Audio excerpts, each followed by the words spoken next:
let's get into it. The budget and what's going on with this. They're trying to pull in revenue, obviously, because you have to run a government, but they just want to spend. They want to spend.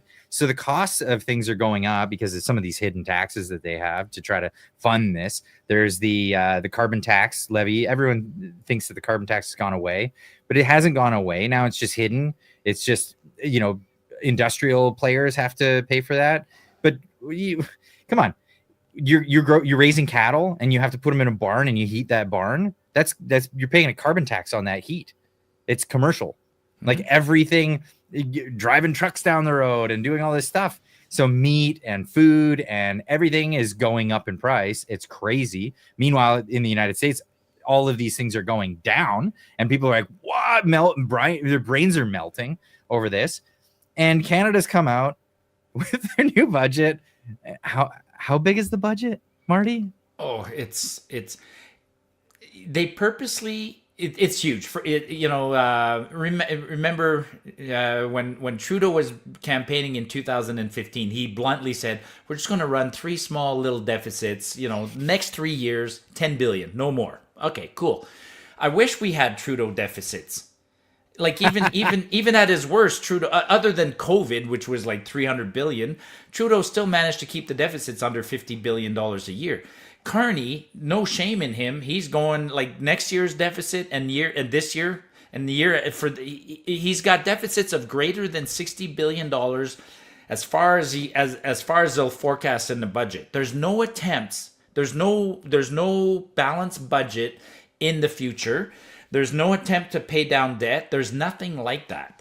And when they publish their budgets, the government, they never show the historical, right? They always publish today's budget and they show the forecast.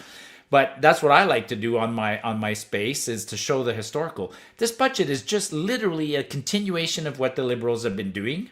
Like it's $500 billion a year of spending. $70 billion of it per year is borrowed. $50 billion per year is interest on the debt. Like, it's ridiculous.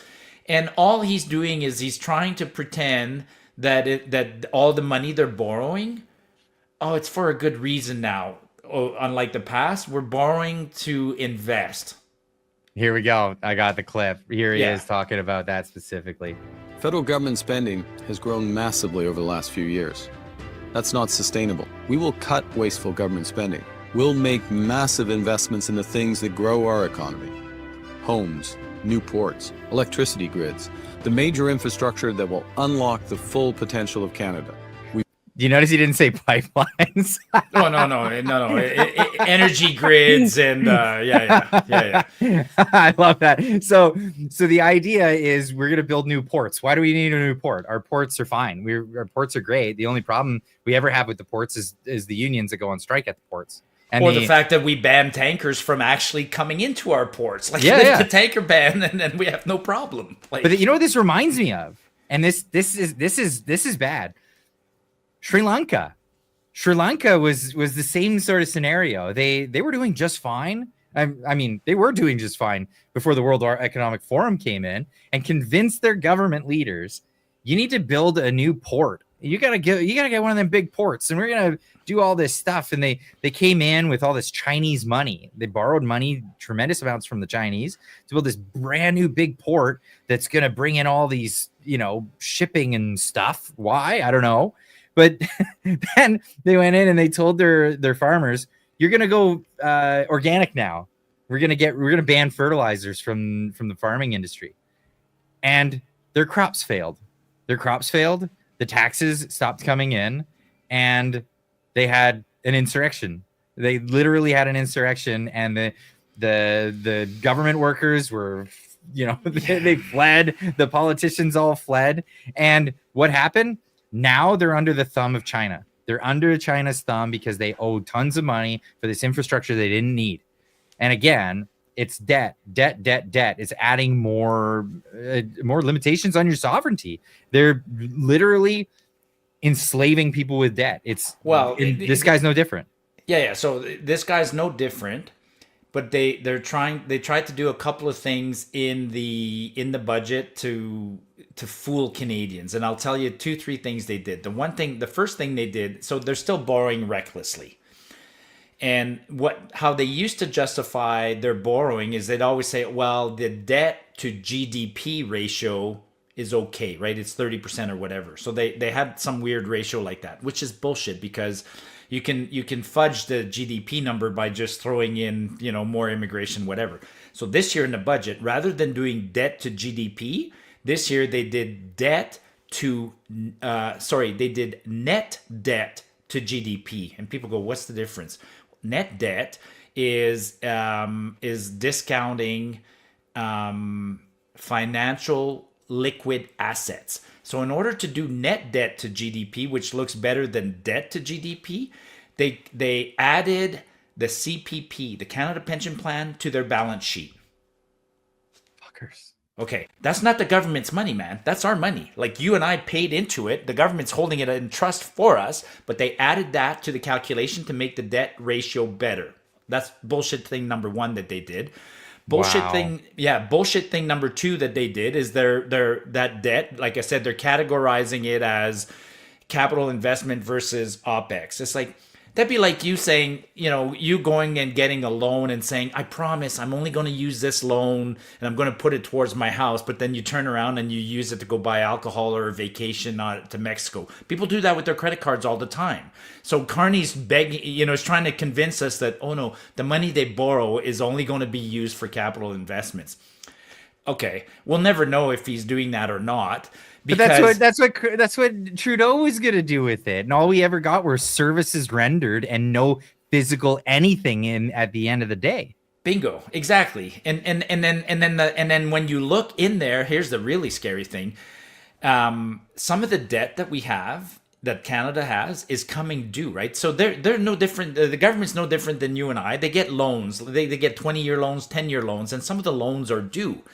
And some of the loans were at low interest rates. So now the new loans are coming out at a higher interest rate. You know how much money they need to borrow this year? How much debt is coming to term that has to be... There's $540 billion in the budget that's coming to term. So they have to re-borrow $540 billion just to pay the loans that are coming to term. So they're using one credit card to pay off another. Like, we're in so much trouble, folks. It's completely mind-blowing. What's incredible to me is that the debt creditors are still labeling Canada's credit as a AAA. Like, how it could collapse in a moment. It's all based on trust, and there is no trust. Like, when you're paying off a credit card with another credit card, you got no trust. You're broke. You're absolutely broke.